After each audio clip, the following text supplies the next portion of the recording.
Well, you know, we don't really need the initial awkward banter that this show usually has, because we actually see each other and talk to each other. I think we might lose something if we don't do the awkward. We should? I think we should. Okay, let's try for it. Hey, Mick. Hey. Hey. Hey. Well, how you been, man? I've been good. All right. Love the show.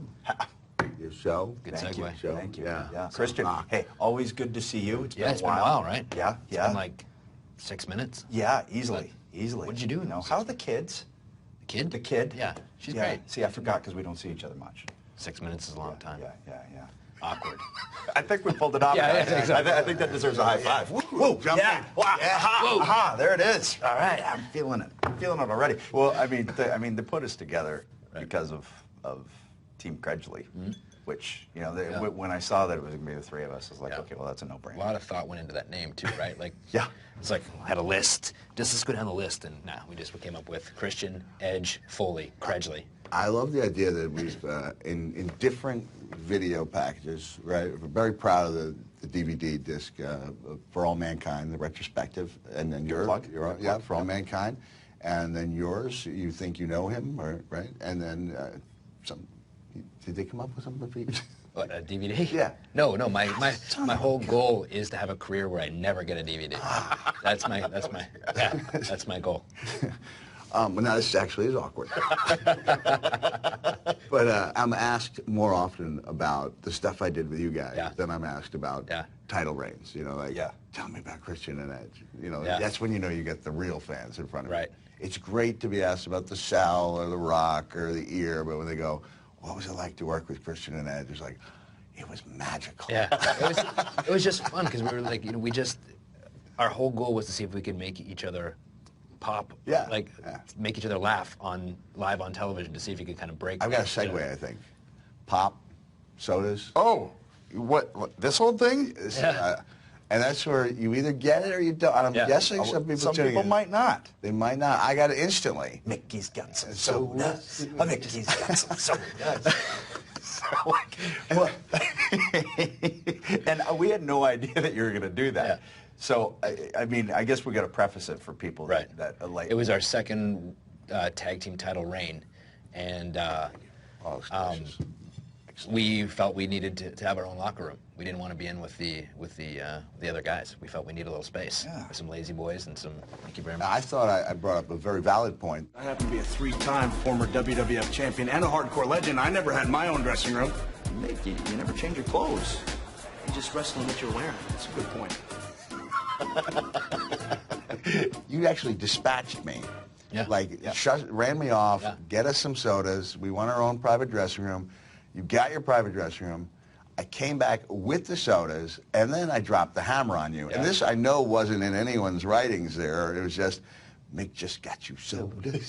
Mick just got you sodas. Well, that to me was always the hardest part, is because something like that would happen, and then it was a matter of holding it long enough, because we could be live, to like you bite the inside of your mouth. I think that night a few of them were live. You're right. I think that one in particular was. And we had such a nice, like a long a leash to run on. Yeah. You know, Well, that was just it. It didn't feel like we had any handcuffs. It almost felt like nobody watched what we were doing. Yeah. So what I loved about all of that stuff is that we'd spitball and not know where it was going to go, and then it would just go. Well, I also realized too there was a time to be serious, and a time Yeah. a time to be entertaining. And when it was time to be entertaining, let's be over the top entertaining here. And I think that got a lot of guys. You know, we were in the Attitude Era, and there was a sense that, okay, we all saw what Austin was doing. You know, the guys said, okay, we've got to follow that.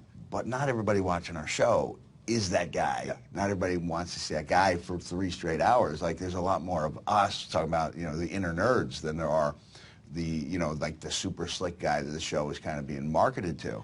Yeah. And once I took that nerd dial and started turning it up, good things started to happen. And then, like, when I came in as the commissioner, and I believe it was the first day as commissioner, you know, we had that locker room debate. You know, it was like, boom, now I have 2 guys that I can play off of. You became the foil to our, you know, shenanigans. Yeah, we were doing for a glorious 6-month run. And I think when the other boys started seeing that, they were like, how do I get in? Yeah, like, you had a guy like Kurt Angle with great comedic timing, you know, and he became a great foil. Who no one at that point would have expected, that an Olympic gold medalist. Yeah, if anybody could have come in and taken themselves way too seriously, it would have been him, but he got it. He got it right away. Completely It was like got he it. was down for any of it. And played it perfectly. Yeah. So when the four of us really started, cooking on all cylinders like that, it was, he really helped take it to a different level. And I think back to the chicken suit and the fact that we somehow got an Olympic gold medalist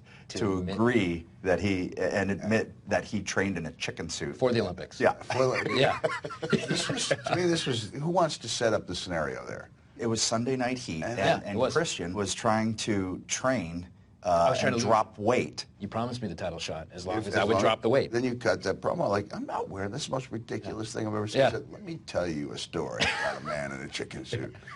And that man was Kurt Angle, Olympic gold medalist. Yeah. And then we set you about on a series of arduous tasks. Yeah, jumping, working out, sweating. Sweating, and then just out of the middle. And yeah, just, Hey, my chicken suit. Hey, my chicken suit. Yeah, 224. Let's go. And really, all of those to set up one line. Yeah, yeah. that's kind of maybe like my rosebud. My last breath probably won't be about a title. It'll be like, chickens.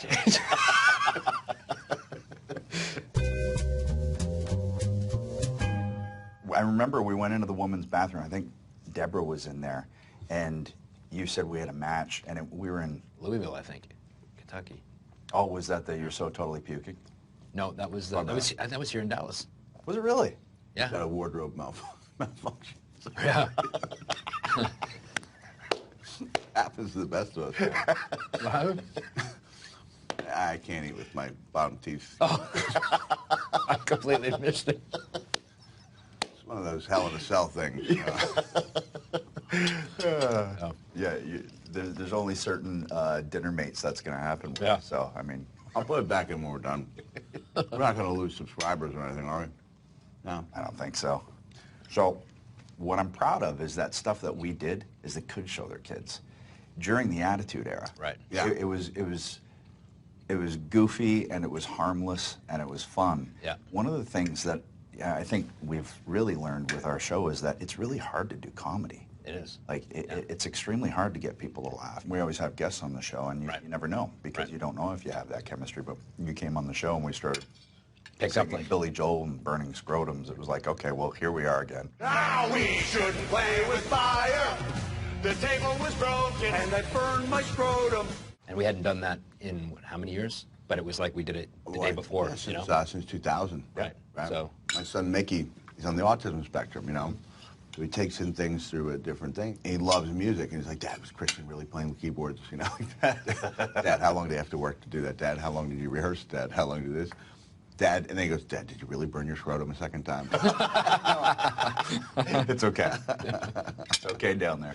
What, the only song he can play on the keyboards is, what's the name of it? it's the theme for Beverly Hills Cop. I'm sure you were a joy in keyboard shops across Ontario. I've actually been kicked out. Into every music store. I call him the Dick, and there's a reason. It's because he lives to annoy people. He really does. Yeah. So he'll walk into any music store wherever we are and just go in and do that until someone... I will do it on every keyboard in the place. Turn it up just to test them out and like have people come to me like, sir, could you please? We're trying to. If he knew how to play guitar, he'd play Stairway in every place we went. Yeah. So. Who the hell are you to tell me what I can and can't do, CLB? What the hell's CLB? What does that mean? What do you think it means? Christian likes blondes. That's what it means. No, that's not what it means. CLB. Creepy little bastard. The CLB was an interesting time era. That was also started as a backstage. And it stuck. Yeah. And it got over. That was the crazy thing. And it became a term of endearment. Yeah. People chanting it. Yeah. In a positive way. I know. Well, Steve and Christian have like a very strange banter. Yeah. But like, well, the whole what thing happened on his voicemail. Yeah. We had a show in Rockford, and Steve landed. He decided to go straight to the town. We were like, let's get a quick workout in, and then we'll drive. Came out of the gym, and like, I get a message on my phone, so I listened to it. And I'm like, what is he talking about here? He's just like, hey, there's a possum tree. What? Christian, why are you answering your phone? What? Why am I getting your voicemail? What? And he just kept like asking himself like just random stuff. Like, I see this service area over here. Should I pull over and get a soda? What? I said a soda. What? A soda. So it was like that. And then I get to the building. I was like, what was that? He goes, I don't know. I was just bored and I figured I'd give you a call on the drive. And literally 2-3 weeks later, I'm sitting in the back, lacing up my boots. And I, you know, sometimes in the back you can hear what's going on in the ring faintly, and I hear, Your name is Hugh Morris. What? Your name is Hugh Morris. What? Is that funny? Is that humorous? what? I was like, I can't, he's doing this on Raw? Like, and getting it over. Unbelievable. So, Like, who else could get that idea over? yeah. And again, another guy who was able to, as, you know, being the Texas Rattlesnake and like the most serious character on the show, but then he could switch gears and do something like that and wear a little cowboy hat with Kurt. But the trick was at that point too was knowing that time to be serious. So get him to take you seriously when you're in the ring. When that bell rings, how do we get booed now that we've just been so entertaining? So we had to figure out that fine line of how we could flip that switch to get people to boo us.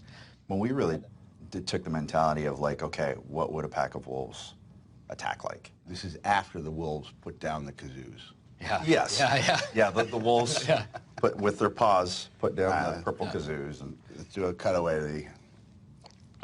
there we go. Thanks, Undertaker. I always felt there was a message at the end of our comedy too, like when you said that genital warts did not rule. They are very serious. Making sure they, like a little PSA. Yeah. Right? Genital warts. That's disgusting. Yeah, but think about it. Rock and Undertaker aren't going to want to touch us. And no one's going to want to look down our pants. We're made. We got it made. You might have something there. Genital warts rule. Just in case you guys come down with any illness or wart problem, I'm going to strip you of your belts and suspend you indefinitely. Got it? And by the way, genital warts do not rule. They can be quite painful and embarrassing. Just make sure to I get remember that exactly what you said, but it was like, those. but it was when you caught us. We were trying to get out of the tag title match with APA, and I was sick. Oh, Mick, don't come here. I'm totally barfing in here. I'm totally... Oh, it's bad. Oh, God. Wait a minute. Wait. You guys are like so totally busted, man. You know, where I'm so totally barfing in here. Yeah, don't come in here, Mick. Come in here, and I look and I see you like just dumping Liquid or something in something in there, a total bustapalooza. I think it was like pea soup. Yeah. But One of the other great gifts to the business, I informed you that you had a match, and or may have been just telling you about your SummerSlam match, and that match would consist of tables and ladders and chairs. Oh my. And that was the first time it was said. Tables and ladders and chairs. Oh, my. Tables and ladders and chairs. Oh, my. July of 2000, was it, that you had the groundbreaking match with the Hardys? The first ladder match was 99. No Mercy. 99, I think it was yeah. like October 99. And do you remember what I said to you when you walked through that curtain? so you guys just became Fame stars. WWE You were the superstars. first person that corralled us as we came Yeah. back. So you guys were kind of in a difficult situation in that anyone who watched your matches had to respect what you were doing and the chances you were taking. It's inevitable you guys were both going to have great runs as singles, but it's a timing game. It's like, when do you do it? Yep. You want to keep that team together Well, as long as possible. And what was crazy about that is going into WrestleMania 16, WrestleMania 2000 in Anaheim, we were actually supposed to split up as a team. Yep. They wanted to send us our separate ways, and we were disappointed because we knew we had more to give as a team first. But what changed it is we got to do commentary. I think it was like 2 weeks We hadn't before talked at all up to that WrestleMania. point. And we just went and did our thing with Said whatever. Sinosity and Dork Chops and all of that. And then We told people we're going to do run-ins. We said that on the air. We're going to do a Yeah. run-in here. And, But it like, was we from just- that point yeah. we got back and they said, okay, we're not going to split you guys up now. As a matter of fact, you're going to win your first tag titles. Yeah. We're like, yes, okay, this is what we need. There's a lesson, even going back to when you guys were in the Brood, always be prepared. But I'll never forget this one time. I don't remember where it was, but we were live on Raw. Edge and I were in the ring doing a promo, and you were coming out to interrupt us. And it was one of those times, and I've never done it since, where you memorize something word for word. And I was like, okay, da, da, da. And then I forgot my line, live on Raw. And I just remember, and you know, with the big crowd, you don't really see specific faces. Yeah. But at this moment, I saw them all. And I was like a deer in headlights, and I was like, see this person looking at me, and they're just like, you see their face going like, this guy talking, and I started mumbling and stumbling over my words. And Mick Foley himself assures us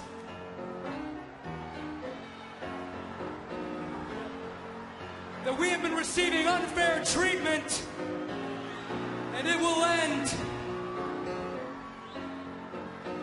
What's he saying? I don't even understand him. Because if it doesn't end, there will so be extreme repercussions. What? And I look at him, he's like idiot. Oh, man. And, oh, man. yeah, So busted. Yeah, and I'll never forget. And I remember I saw Vince the next day, and he was like, hey, hey, good stuff last night. And I was like, are you serious? He's like, yeah, it was really good. And I was like, I forgot everything I was going to say. He goes, you're a heel, aren't you? Yeah, he goes, you can get away with anything. Babyface is a kiss of death. And he walked away.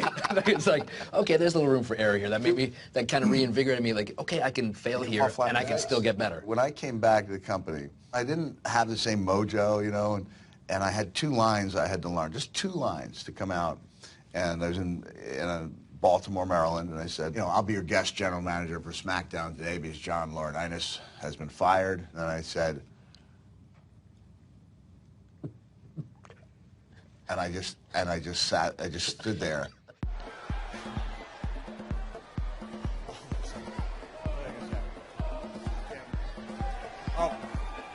Oh, thank you. Thank you. Hold on a second. And I walked over to Marty, the cameraman, and I remember distinctly feeling like I had when I was 7 years old and had left my yoo-hoo. And I went over and I went, Marty, I have no idea what I'm supposed to say. And Marty gives me, he walks over to the desk, he shows me the sheet, and I get in the middle of the ring and I say, it's great to be right here in Baltimore. And I was like, oh my God, like not only had I just forgotten my own catchphrase, but like it didn't feel particularly good to be right there in Baltimore, Maryland. But, you know, I was dealing from a position where I had no confidence. I think I walked out in the ring earlier that day in tie-dyed sweatpants, and I looked at that monitor, you know, Titantron, and I went, is my butt really that big? I checked with about 6 or 7 sources at ringside. They're like, oh, yeah, it's not like trick photography or anything. Like, I better wear a different pair of pants. I learned that with spandex too. It's like, oh gosh. That was why I went with the sweatpants. I was up there. The Rock and I had a really quite powerful moment up on top of a cage. And for a guy like me who wasn't great with his climbing abilities, now I had a wire I could hold on to. And so Rock and I were able to exchange some punches at the top of the cage, and it was like, whoa, whoa, whoa, whoa. And then here comes that low camera shot, and it appears like I've joined the big show, Cottage Cheese Club. And there's a whole lot of dimpling in the Foley structure. So that was the next day, black sweatpants. Yeah, no more spandex for this guy. Dimpling in the Foley structure. That's a T-shirt. People in the know were not looking at any of us in our younger stages and saying, yeah, world championship material, right? I take umbrage with that. Sexton Hardcastle. Sexton? Sexton probably didn't have world champion written on his chest. No. I think with me, they probably looked at it. I'd be surprised if he's still here in a year. And in my case, I mean, I came around when they still had territories, and I would have been more than happy. I remember Terry Taylor saying, you'd make a great middle heel. And I was like, that's all I've ever wanted in life, you know, to be a middle heel. But I think the one thing that all of us did is we found ways to stand out. Getting to the WWE and staying in the WWE are 2 completely different things. Well, and then the different animal from that is succeeding right. at the WWE. How do you stay relevant? I remember when we first came in, we were with Gangrel. You know, he was very much, and you know, he was a veteran, so we were always asking questions. Well, what if we did this? Not in a disrespectful way. If you don't mind, I have an idea or 2. And they'd be like, oh, okay. He referred to me as the squeaky wheel, and he just called me, to this day, whenever he sees me, he goes, hey, Squeaky, because I'd always had questions as to what it was we were doing and why we were doing certain things, and I think that's just, you know, I just always wanted to do better, and I always wanted to, I wasn't content with just being in the WWE. I wanted to go as far as I could in the WWE. And I got to see you guys, you know, coming off the Brood, we all saw the sign, you know, the signs of Stardom, and then I would go away for a little while, and then here come the 5-second poses. It was like, oh, this is great. As a fan, I know when something's working for me. You know, I mentioned that recently I did this backstage promo with Dean Ambrose, and when we were done, I lifted up my arm. I've got hairy arms anyway. It's hard to tell when they're standing on end, but they're standing on end. I said, I think when my hairs are standing on end after repeat it, it's a sign that it works. Well, it's interesting that you mentioned him because, like, I think, and there was guys before us that didn't fit the mold of what we're supposed to be, a top guy or a world champion.